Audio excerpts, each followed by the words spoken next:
Hinamak na manugang. Kabanata 165.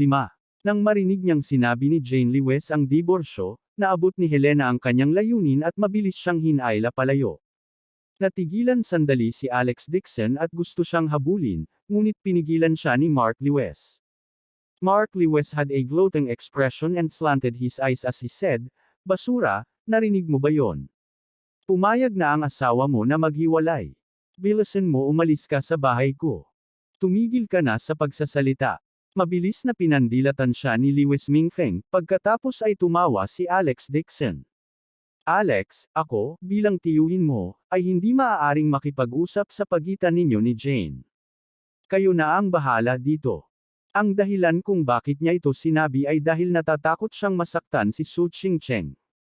Pagkatapos magsalita ni Lewes Mingfeng, tumalikod siya at ngumiti ng paumanhin kay Qin Yue, "Miss Qin, sorry talaga ngayon.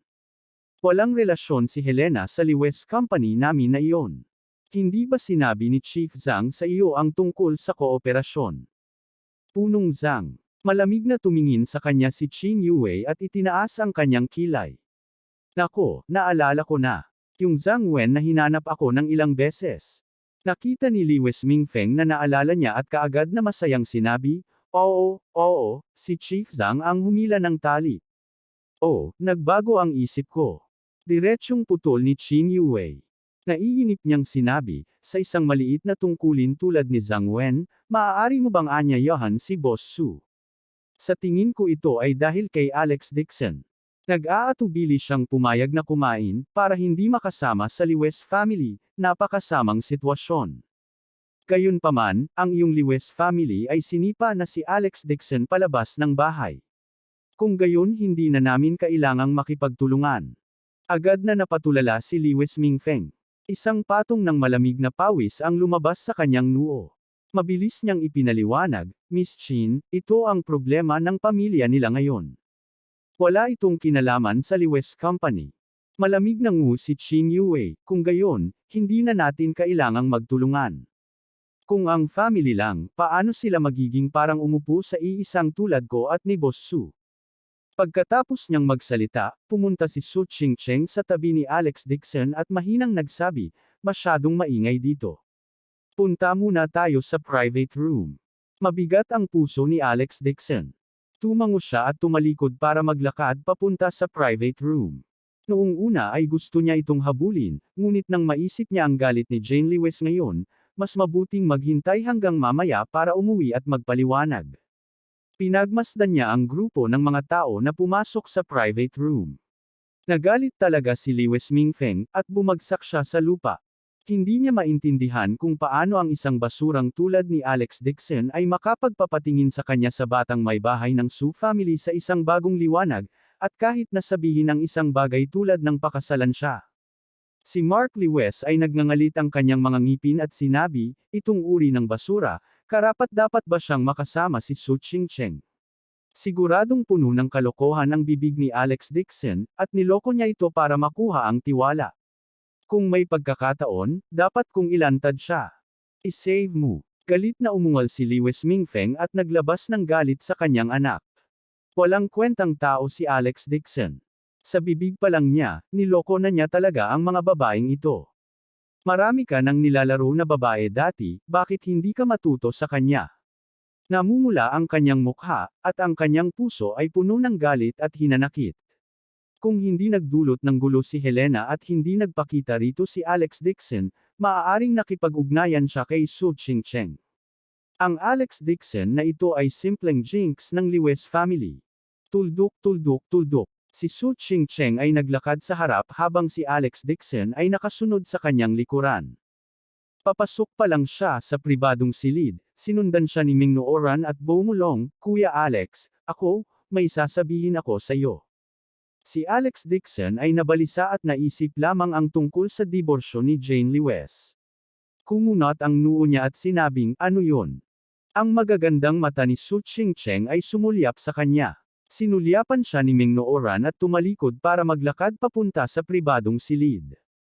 Alam niya na ang pamilya Meng ay hindi na isang prominenteng angkan sa Jing City, kaya hindi niya ito inilagay sa kanyang mga mata. Saglit na nag-alinlangan si Meng Nooran, kinuha ang puting bato mula sa kanyang bulsa, at nag-ipon ng lakas ng loob na sabihin, Kuya Alex, ang taong nagligtas sa akin noon ay ikaw, tama. Natigilan si Alex Dixon. Inabot niya at kinuha ang puting bato. Naisip niya na nawala sa kanya ang bato. Hindi niya inaasahan na nakita ito ni Meng Nooran. Tila hindi na mate at tago ang kanyang pagkatao. Inangat niya ang ulo niya at pilit nang umiti. Hindi natural na sinabi niya, ako. Nagkataong dumaan ang araw na iyon at iniligtas ka. Hindi ko inaasahan na maaalala mo pa rin ang ganoong kaliit na bagay. Namula agad ang mukha ni Meng Nooran nang marinig ang pag-amin ni Alex Dixon. Muling bumungad sa kanyang isipan ang imahe ng paghuhubad niya ng kanyang damit para gamutin ang kanyang mga sugat. Kinagat niya ang labi at itinaas ang magagandang mata para tingnan siya. Kuya Alex, kasalanan ko lahat ng nakaraan. Ang babaw kasi ng paningin ko at hindi ko nakita na ikaw pala ang tunay na nagtreto sa akin ng maayos. Saglit, hindi napigilan ni Meng Nooran ang kanyang emosyon at ipinaramdam ang kanyang tunay na nararamdaman. Awkward na tumingin sa kanya si Alex Dixon. Nakita niyang namula ang magandang mukha ni Meng Nooran at ang magagandang mata nito ay nakita sa kanya ng may pagmamahal. Sa takot na muli nitong sugurin siya, hindi niya namamalayan na napaatras siya at umiling. Anong ibig mong sabihing totoo o hindi? Basta lalaki ka, sasalakay ka kapag nakakita ka ng ganitong bagay. Napadaan lang ako. Hindi mo na kailangang isipin yon. Ganoon ba? Isang bakas ng kadiliman ang sumilay sa mga mata ni Meng Nooran at ang kanyang puso ay napuno ng panghihinayang at puot. Ngayon lang, nang makita niyang lumitaw si Su Chingcheng at idineklara pa niyang handa siyang pakasalan si Alex Dixon, agad siyang nahihiya sa sarili. Ang pamilya Meng ay hindi sikat sa Jing City, kaya paano sila maikukumpara sa Su family? Higit pa rito, ngayon lang nakatutok si Alex Dixon kay Jane Lewes at hindi man lang nag-abala tungkol kay Su Chingcheng, na lalong ikinadismaya ni Meng Nooran. Maging ang background at hitsura ng kanyang pamilya ay hindi kasing ganda ni Su Chingcheng, at pagdating sa mga relasyon, hindi rin ito kasing lalim ni na Alex Dixon at Jane Lewes. Paano siya magkakaroon ng mukha para mabigla siya? Walang laman ang puso ni Meng Nooran at hindi maiwasang maasim ang kanyang ilong. It was all her fault for being blind in the past or else hindi mangyayari ang kahihinatnan ngayon. Umuso siya at sinabi habang pinipigilan ang kanyang mga luha, Kuya Alex, babalik ako sa kabisera bukas. Salamat sa pagligtas mo sa akin. Ang bagay na ito ay tatandaan sa aking puso at hindi malilimutan hanggang sa ako ay mamatay. Gusto kita, gustong-gusto talaga kita. Sana maalala mo. Matapos sabihin iyon, hindi na napigilan ni Meng Nooran ang kanyang mga luha. Tumalikod siya at tumakbo palabas, hindi nang ahas na tumingin muli kay Alex Dixon. Gumalaw ang puso ni Alex Dixon. Hindi niya inaasahan na may ganoong nararamdaman si Meng Nooran para sa kanya. Ilang sandali pa ay nakaramdam siya ng kaunting pagkawala. Nang may gusto pa siyang sabihin, tumakbo na si Meng Nooran sa malayo. Tumangala siya sa background nito at napailing na lang. Mabuti na rin at umalis siya, kaso marami pang mangyayari. Talagang hindi niya inaasahan na matapos siyang mailigtas ng isang beses, magagawa niyang mag-alala si Meng Nooran sa kanya hanggang ngayon. Kasalukuyang nag-aalala si Alex Dixon tungkol sa hiwalayan, kaya paano siya magkakaroon ng mood na suyon si Meng Nooran. Napabuntong hininga si Alex Dixon at bumalik sa private room. Umupo siya sa tabi ng mesa at tinalakay ang paggamit ng pagbili ng lupa kay Su Chingcheng. Si Li Tailei at ang iba pang malalaking shot ay tumayo na sa likod ng upuan ni Alex Dixon at tumayo nang nakababa ang kanilang mga kamay. Hindi man lang sila naglakas loob na huminga ng malakas. Habang nag-uusap sila, patuloy na nakatingin si Su Chingcheng kay Alex Dixon na may komplikadong ekspresyon. Nang makita niya ang nangyari kanina, nakaramdam din siya ng hindi kasaya-saya sa kanyang puso.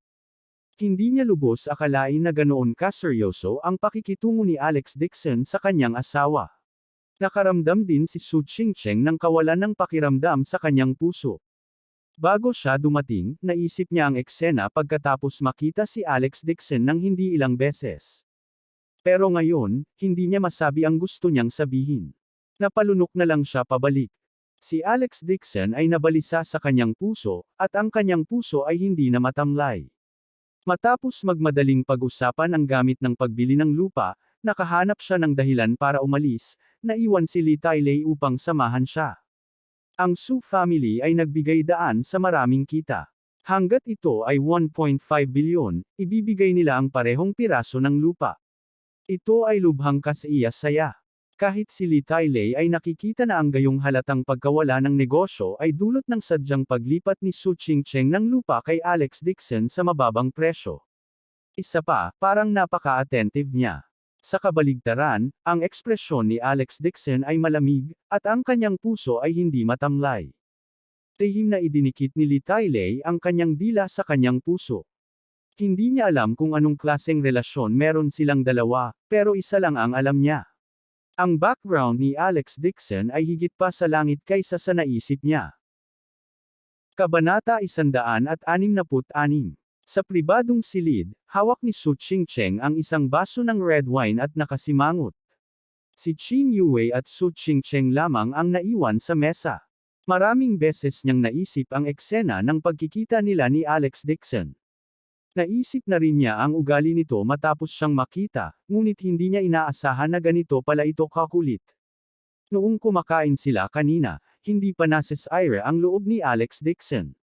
Umuwi na lang siya para hanapin ang asawang magpaliwanag. Hindi komportable si Su Chingcheng sa kanyang puso, at napukaw ang kanyang pagmamataas. Ang kagandahan ni Jane Lee West ay talagang kapantay ng kanyang sarili, ngunit sa mga tuntunin ng background ng pamilya, ang Su family ay ganap na dinurog ang Lee West family, at maaaring makatulong sa kanya sa kanyang karera. Ngunit sa mata ni Alex Dixon, hindi siya kasing halaga ni Jane Lee West. Si Su Chingcheng ay nanlumo, at pagkatapos uminom ng ilang beses, siya ay lasing na. Nang muli siyang magbubuhos ng alak, hindi makayanan ni Qin Yue na panoorin, hinawakan niya ang kanyang tasa. Chingcheng, si Alex Dixon ang bulag at hindi naiintindihan ang nararamdaman mo para sa kanya. Gulong-gulo ang puso ni Su Chingcheng habang inagaw niya ang tasa ng alak mula sa kanyang mga kamay. Huwag mo akong alalahanin. Ang dating kahanga-hanga, malamig at mayabang na mga mata ni Su Chingcheng ay namumula na ngayon, at nagsimula pa siyang gumawa ng kaguluhan dito. Inalis ni Qin Yue ang baso at mariing sinabi, "Tara na. Babalik tayo ngayon sa kabisera at hindi sa Jinling. Hindi ako naniniwala na walang mas mabuting tao sa mundo tulad kay Alex Dixon." Itinaas ni Su Chingcheng ang kanyang mga mata at mahinang sinabi, "Kung gayon, sabihin mo sa akin, nakita mo na ba ang lalaking mas mahusay kaysa sa kanya sa lahat ng mga taon na ito?" Napabuntong hininga si Qin Yue at agad na hindi nakapagsalita. Habang mas naiintindihan niya si Alex Dixon, unti-unting nagbago ang impresyon ni Qin Yue sa kanya at parami ng parami ang nakatuklas ng isa pang side niya na hindi niya alam ang iba. "Paano ba? Hindi mo naman masasabi di ba?" Kinuha ni Su Chingcheng ang tasa mula sa kanyang kamay at tinukso. "Kapag naiintindihan mo siya, magugustuhan mo rin siya." Ilang beses na tumibok ang puso ni Qin Yue at nag-init ang kanyang pisngi. Tinakpan niya ito at sinabing, "Imposible. Hindi ko siya magustuhan sa buhay na ito." Upang itago ang kanyang pagkabalisa, kumuha din siya ng isang tasa ng alak. "Kung gusto mong uminom, sasamahan kita. Iinom tayo hanggang sa malasing tayo." Tuldok, tuldok, tuldok. Tumayo si Alex Dixon sa pasukan ng bahay at tiningnan ang mga ilaw sa loob, ngunit nagdadalawang isip siya kung kakatok ba siya sa pinto.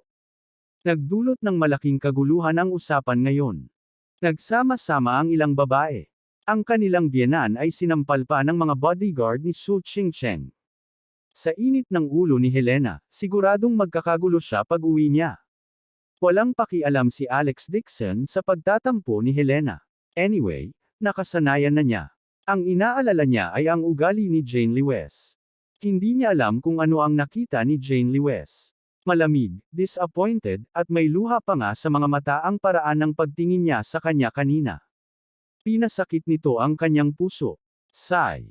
Mas magandang sabihin ang identity niya. Napabuntong hininga si Alex Dixon na may mapait na mukha at binuksan ang pinto gamit ang susi. Bukas ang ilaw sa sala. Pagbukas pa lang niya ng pinto ay narinig niya ang sigaw ni Helena na walang grado ang taas. Jane, huwag kang magalit. Kahit anong mangyari, matagal na humihingi si Alex sa bahay natin. Kahit mag-alaga ng aso may nararamdaman di ba? Pagbalik niya sabihin ko na humingi siya ng tawad sa'yo, maayos. Wala naman sigurong ugali si Alex, na mahilig manligaw kung saan-saan. Mali ang pagkakaintindi mo. Naramdaman ni Alex Dixon na nanginginig ang kanyang anit. Hindi niya alam kung ano ang pagpapanggap ni Helena, ngunit nagkunwari siyang umubo nang hindi sinasadya. Biglang huminto ang panunumbat. Si Albert Lewis, na nakaupo sa sofa, ay mabilis na tumayo at sinabi, Alex, nakauwi ka na pala. Tumango si Alex Dixon at naglakad papunta sa sala. Nakita niya si Jane Lewis na nakaupo din at medyo nakatingin sa kanya, na para bang nakatingin sa isang estranghero. Inihanda niya ang kanyang sarili at pumunta sa harap at sinabing, si Ming Nooran ay nasa masamang kalagayan ngayon, kaya pinayuhan ko siya ng kaunti. Bago pa siya matapos ay agad na sumugod si Helena at nagtaas ng kamay. Nakatayo lang doon si Alex Dixon. Anyway, buti na lang sinaktan siya ng biyenan niya ng ilang beses para lumamig. Sa hindi malamang pagkakataon, bigla na lang tinapik ni Helena ang kanyang sando at napangiti. Sabi niya, anak, bumalik ka agad. Busog ka ba? Kung hindi, ipagluluto pa kita ng pansit. Natigilan si Alex Dixon on the spot at napatitig kay Helena na parang hindi niya kilala. Nanaginip ba siya, o ang araw ay sumisikat mula sa kanluran? Hindi lang hindi siya pinagalitan ng kanyang biyenan, tinawag pa siya nito na manugang. Ito ay isang paggamot na hindi pa niya naranasan pagkatapos ng kasal. Halika, malamig sa labas. Bilisan mo at uminom ng isang basong tubig. Nagdala si Helena ng isa pang baso ng mainit na tubig at sabik na iniabot iyon. Tinanggap ito ni Alex Dixon sa isang flattered na paraan. Uminom siya ng isang subo at sinabing, Mom, your face is still okay, right? Ayos lang. Walang pakialam na sinabi ni Helena at saka nagtanong, anak, sabihin mo kay nanay, paano mo nakilala si Su Ching-cheng, nabalitaan ko na ang Su family ay maraming pera na kayang bilhin ang buong Jinling. Napakayaman na binibini, bakit sinabi niya sa publiko na gusto kanyang pakasalan? Biglang bumulwak ang tubig sa bibig ni Alex Dixon. Awkward niyang pinunasan ang mukha niya at sinabing, Nay. Nagbibiro si Su Ching-cheng. Noon, nagkasakit siya sa kalye. Hindi ko sinasadyang nailigtas siya minsan. Matuwid na tao si Boss Su. Baka nakita niya na napag-alitan ako ng masama ng Lewis family. Tinulungan niya akong ilabas ang galit ko. Sino ako sa tingin niya? Bakit niya ako pakakasalan? Binuong niya ang bagay na iligtas ang kanyang buhay sa huling minuto. Masayang pinalakpakan ni Helena ang kanyang mga kamay. Ayo, kaya mo pala siya niligtas noon. Napakayaman ni Boss Su. Bakit hindi ka humingi sa kanya ng gratitude fee? Tuluyan ang nakalimutan ni Helena ang sampal kanina. Ang kanyang isip ay napuno lamang ng bagay tungkol sa pagliligtas ni Alex Dixon kay Su Ching-cheng. Sa anumang kaso, hindi siya naniniwala na si Su Ching-cheng ay magpapakasal sa isang basurang tulad ni Alex Dixon. Ngunit iniligtas ng kanyang manugang ang buhay ng isang anak na babae ng Jing City. Hindi ba ito isang handa na pagkakataon upang kumita ng kayamanan? Agad na sinabi ni Helena ng mahigpit at matuwid, hindi natin siya mailigtas ng walang kabuluhan. Pumunta ka at hanapin si Su Ching-cheng ngayon at humingi sa kanya ng 1 milyon, hindi, 2 milyong bayad sa pasasalamat. Hindi talaga nakatiis si Alex Dixon at tumingin lang kay Jane Lewis. Malaki ang pagbabago ng ugali ng kanyang biyenan. Ilang segundo na ang nakakaraan, pinapagalitan pa siya nito, ngunit ngayon ay humihingi siya ng init at pinipilit pa siyang humingi ng pera. Malamig na tumayo si Jane Lewis at mabilis na sinabi, Nay, sabihin mo lang kay Alex Dixon. Kanina lang ay personal na dumating si Old Lady Lewis at hiniling sa kanya na magsalita ng ilang magagandang salita sa harap ni Su Ching-cheng. Sasang-ayon kami sa pagtutulungan ng Lewis Company at Su family. Hanggat naabot ang kontrata, bibigyan namin siya ng 500,000 na komisyon. Kumunot ang noo ni Alex Dixon.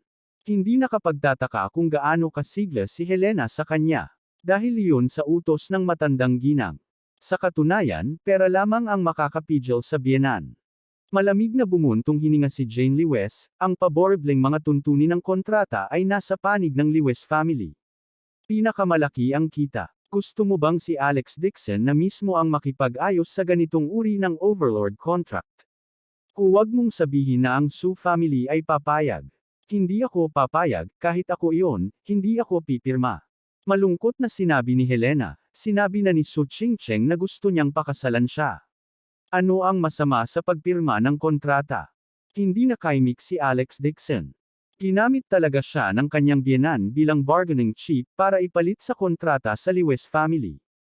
Saglit siyang nag-alinlangan at tumingin sa malamig na mukha ni Jane Lewes. Sabi niya, "Ma, actually hindi ako pamilyar kay Boss Su. Isang beses ko lang siya nailigtas.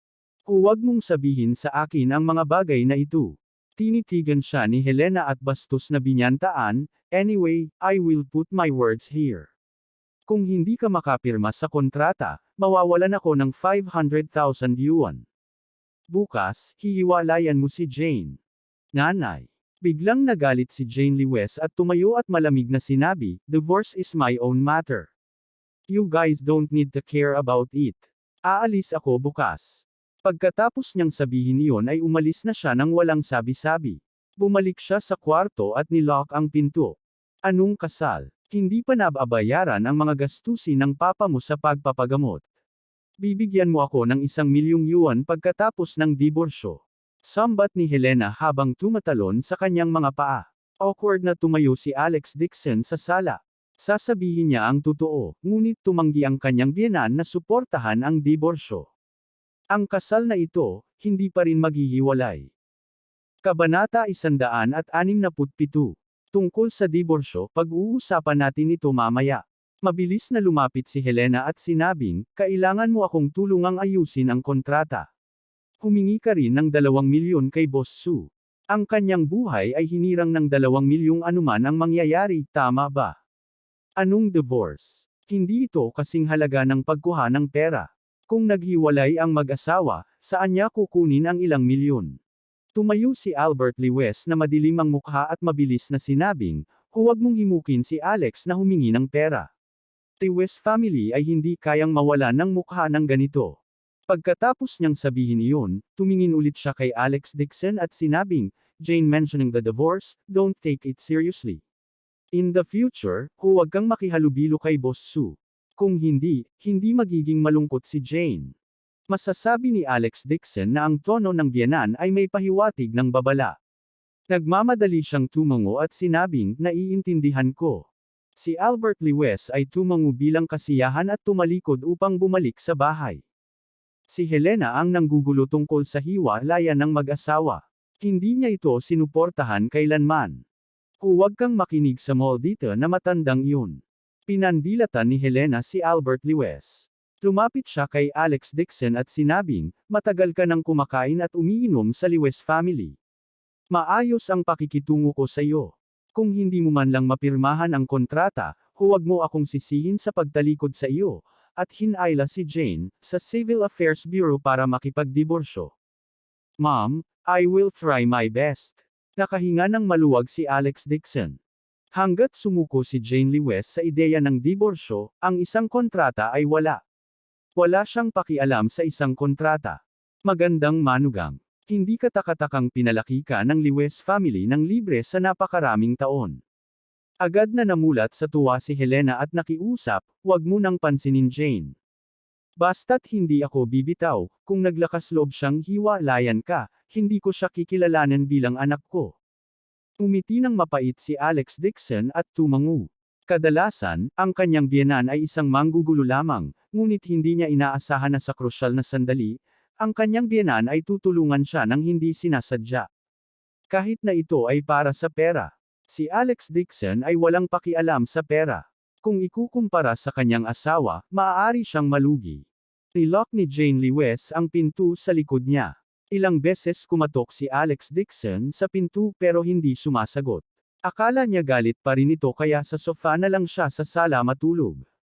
Ang kanyang biyenan ay kumuha din ng kubrekama sa unang pagkakataon.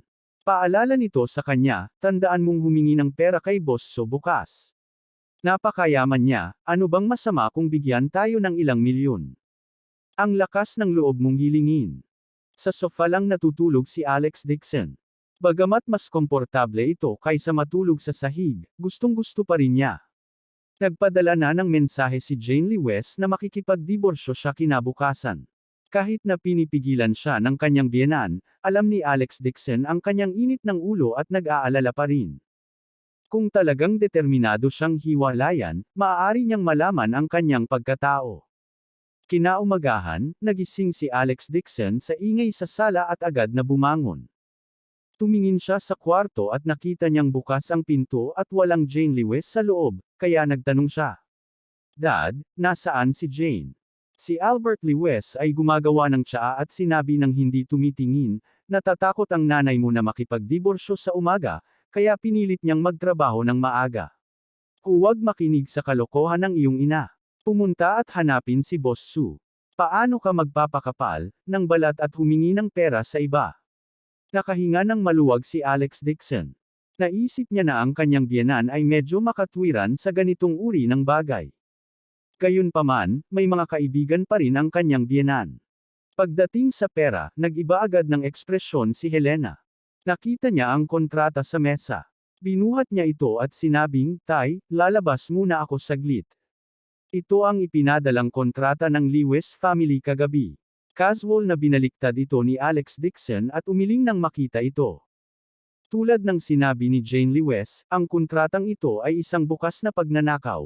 80% ng kita ay kabilang sa Lee West family. Isa lamang itong labis na pangangailangan. Hindi nakapagtataka kung gaano siya kasisikaso ni Helena. Ang ganitong uri ng kontrata ay hindi isang bagay na maaaring lagdaan ng iba. Hindi hinanap ni Alex Dixon si Su Ching-cheng. Sa halip, tinawag niya si Sung Yulu. May kontrata ako dito. Maghanap ka ng branch ng Su family at pirmahan mo ito. Sa anumang kaso, mayroong daan-daang kumpanya ng sangay sa Su family.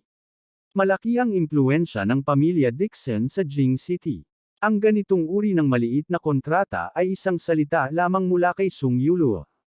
Hindi niya ito isusumbong kay Su Ching-cheng.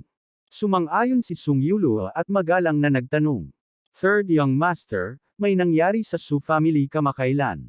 Sinabi nito na si Miss Su ay palihim na umalis sa kanyang tahanan at pumunta sa Jinling. Nakita mo na ba siya dati? Tanong ng matandang master tungkol dito.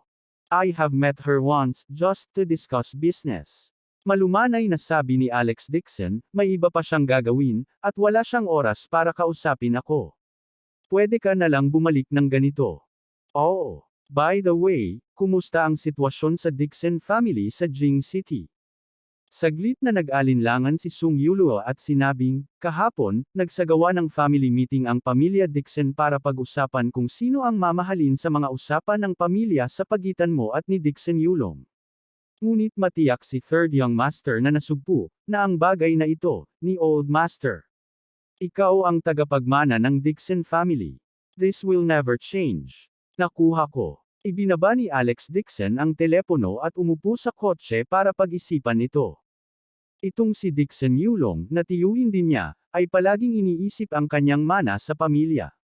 Mayroon ding ilang matatanda sa pamilya Dixon na sumuporta sa kanya. Dahil sa bagay na ito, lihim niyang sinimulan ang kanyang negosyo sa Haicheng. Dahil dito ay isinaalang-alang niya ang posibilidad na magbago ang sitwasyon sa kanyang pamilya. Para naman kay Sung Yulu, bagamat walang kasalukuyang sitwasyon, hindi nang ahas si Alex Dixon na magtiwala sa kanya ng buo. Hindi naman kasi siya trusted aide na inalagaan niya. Kailangan pa niyang maging magbantay. Hindi niya sinabi sa kanya ang tungkol sa pamumuhunan sa Haicheng. Ang kontrata ay ipinadala sa hapon.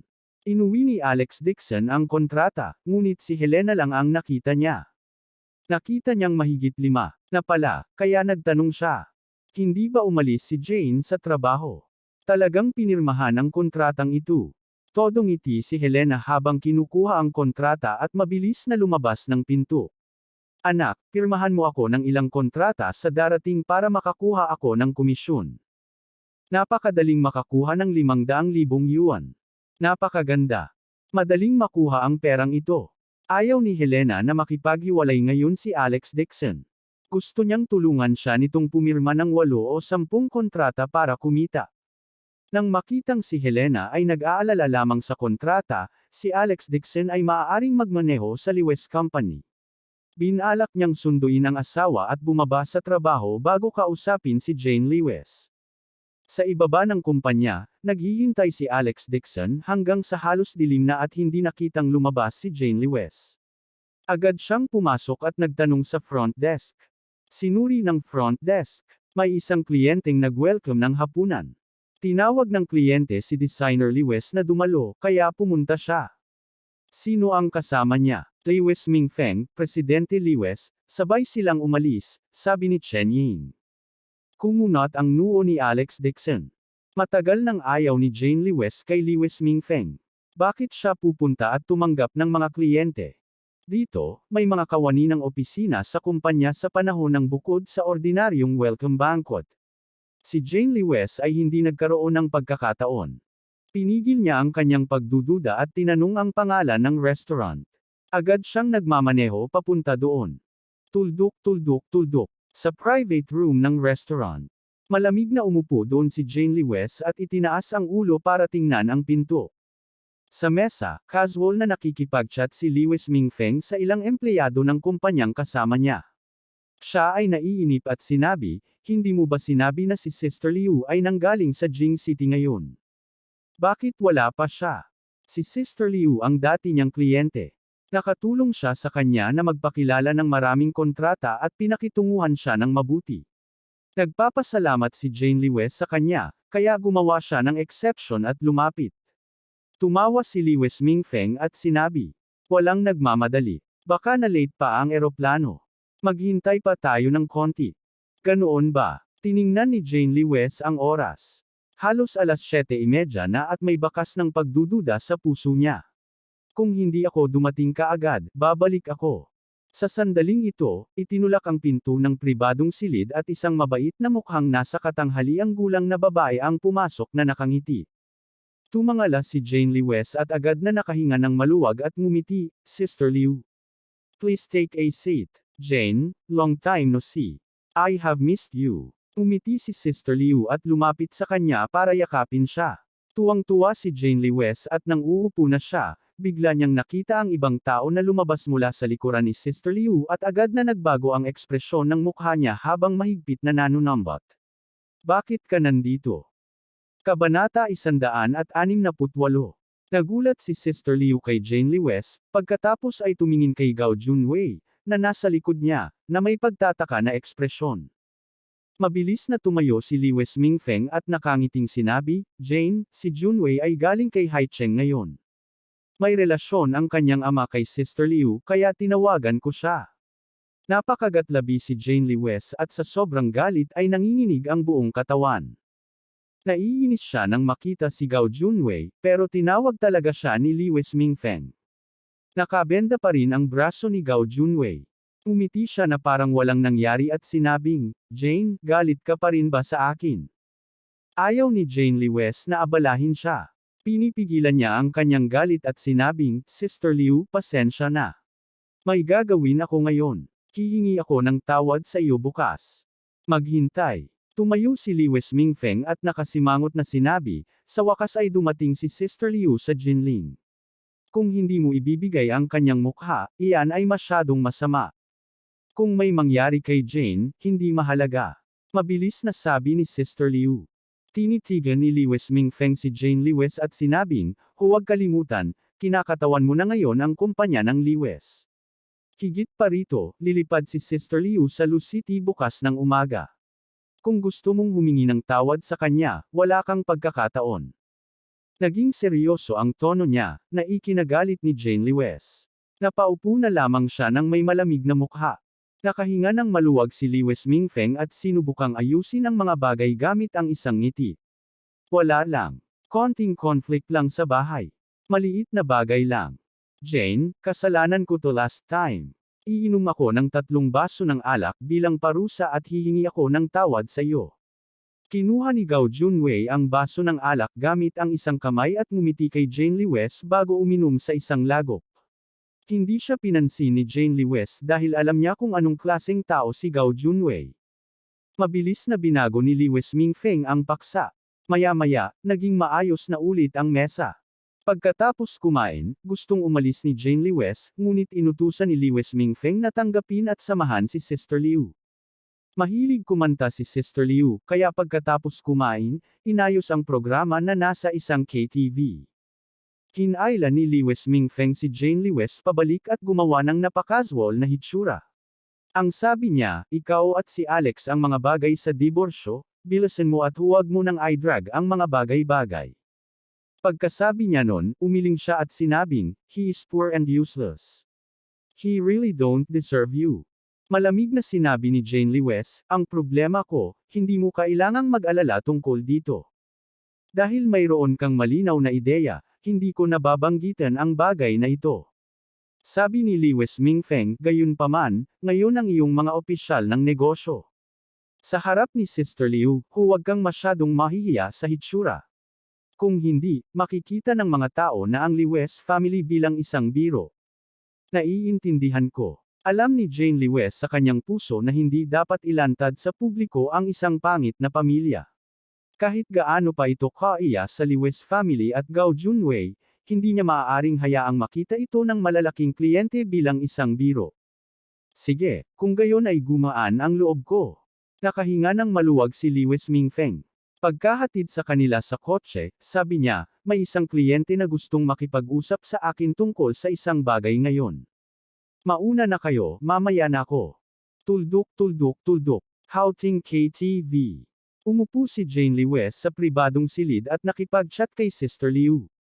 Malamang dahil naturuan ng leksyon si Gao Junwei noong nakaraan. Ngayon, mayroon talagang maraming patakaran. Ang kanyang saloobin sa kanya ay napakaingat, na nagpapahinga din ng kaunti kay Jane Lewis. Dinala ni Gao Junwei ang 2 baso ng alak at bumuntong hininga. Jane, kasalanan ko talaga last time. I don't ask for your forgiveness. Sana lang kapag nagkita tayo, maging normal pa rin tayong magkaklase. Idiniin niya ang salitang classmate. Pinayuhan din ni Sister Liu, narinig kong binanggit ni Lewis Mingfeng na magkaklase kayo ni Gao Junwei, di ba? Magkaklase kayong dalawa, di ba? May hindi maiintindihan ba? Sa tingin ko ay medyo sincere si Gao Junwei, kalimutan na natin ang bagay na ito. Sumimangot si Jane Lewis. Inalagaan niya ang mukha ni Sister Liu at dahil sa relasyon ng kanyang kaklase, hinawakan niya ang baso ng alak at ininom iyon nang hindi man lang tumitingin. Pwede ka na bang umalis? Awkward na tumawa si Gao Junwei. Pagkatapos uminom ng alak, tumalikod na siya at umalis. Hindi man lang siya nilingon ni Jane Lewis. Imposibleng malutas ang sama ng loob. Ngayon, dahil lang sa mukha ni Sister Liu. Nang lumingon siya, agad na nawala ang ngiti sa mukha ni Gao Junwei, at mabangis siyang bumulong. Damn it! Do you really think that you are a saintess? Sandali. Kailangan mong lumuhad at magmakaawa na paglaruan kita. Ang tasa ng alak na kanyang iniabot ay naglalaman ng isang malakas na pampakalma. Hanggat humigop ang isa, gaano man kalinis ang isang babae, magiging tubig. Tumawag si Sister Liu sa telepono at malungkot na sinabi, Jane, may kaibigan akong pumunta rin sa KTV. Aalis ako sandali. Hintayin mo akong bumalik. It's fine. You can go, mabilis na sabi ni Jane Lewis. Tumango si Sister Liu at tumayo para lumabas ng private room. Umalis man si Sister Liu, 4 o 5 tao pa rin ang nasa private room, kaya nirelax ni Jane Lewis ang kanyang pagbabantay at kinuha lamang ang kanyang telepono para magpalipas ng oras. Sa telepono, mayroong higit sa 100 ang mga hindi nasagot na tawag.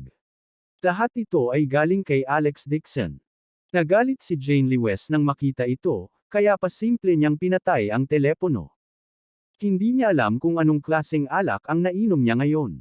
Ngayon ay medyo nahihilo siya at nag-iinit din ang kanyang katawan. Gayunpaman, talagang may bakas ng lamig sa kanyang pulso, na nagpawala ng init sa kanyang katawan. Walang malay na tiningnan ni Jane Lewis ang bracelet. Ito ang shell bracelet na ibinigay sa kanya ni Alex Dixon. Gusto niya itong tanggalin, ngunit binitawan niya ang kanyang kamay at napabuntong hininga sa pagkadismaya. Noong araw na iyon, narinig niya ang mga salita ni Su Ching-cheng at nakita niyang hindi tumanggi si Alex Dixon. Napuno ng selos ang puso niya at halos mapaiyak siya sa galit. Siya ang kanyang legal na asawa, ngunit mukhang hindi siya sineseryoso ni Alex Dixon. Matapos ang bagay na iyon, si Alex Dixon ay hindi dumating upang hanapin siya para magpaliwanag, ngunit pumasok sa pribadong silid kasama si Su Ching-cheng. Lalong nagalit at naagrabyado si Jane Lewes. Ayon sa orihinal na mga salita ni Helena, ito ay isang lalaki at isang babae na nananatili sa isang silid, ano pa ang magagawa nila? Bukod dito, tumingin si Ming Nooran kay Alex Dixon at babae rin si Jane Lewes. Siyempre, masasabi niya kung ano ang ibig sabihin ng madamdaming titig na yon. Sa huli, silang dalawa pa rin ang magkasama. Halos hindi niya matanggap ang lahat ng ito, ngunit hindi matanggap ni Jane Lewes na talagang nagsisinungaling sa kanya si Alex Dixon at hinanap si Ming Nooran at Su Ching-cheng sa kanyang likuran. Kaya naman nag-propose siya ng divorce. Ang mga kasinungalingan ay mga bagay na hindi niya kayang tiisin. Tuldok, tuldok, tuldok. Tumigil sa pagkanta si Gao Junwei sa kanyang puso. Pagkatapos niyang kumanta ng Little Apple, kumanta siya ng isa pang kanta, 18 Touch. Buong lakas na pumalakpak ang iilan sa kanila. Actually, ayaw niya talagang kumanta. Puno ng galit ang sikmura niya, ngunit pagkaraan ng ilang sandali ay nakita niyang gising pa rin si Jane Lewes at hindi niya maiwasang magulat. Ang gamot na ito ay nagiging mas malalim sa loob ng 3 minuto at ito ay higit sa 1 minuto. Bakit gising pa si Jane Lewes? Ang kaibigan ni Ate Liu kanina ay palihim ding inayos ni Gao Junwei. Naghintay siya hanggang sa siya ay nainip at binigyan sila ng tingin. Naunawaan ng iilang tao sa silid at naghanap ng dahilan para makaalis. Napakabilis, si Gao Junwei at Jane Lewes na lang ang naiwan sa silid. Inaantok na si Jane Lewes, ngunit sa tuwing gigising siya ng malamig na pakiramdam sa kanyang pulso. Nang mabawi niya ang kanyang pakiramdam, nagulat niyang natuklasan na sila na lang ni Gao Junwei ang naiwan sa pribadong silid. Agad siyang tumayo at akmang lalabas. Isang malamig na hangin ang biglang dumating mula sa likuran. Bago pa makatalikod si Jane Lewes ay mahigpit na hinawakan ang kanyang pulso. Bitawan mo ako. Tumingon si Jane Lewes at pinandilatan siya. Mahigpit na hinawakan ni Gao Junwei ang kanyang pulso at diretsyong nakatingin sa kanyang dibdib. Malabo ang mga mata niya. Jane, the more you look, the more you look. I just can't figure it. Alex Dixon is so poor, bakit siya sinuwerte at natulog sa iyo? Abangan ang susunod na kabanata.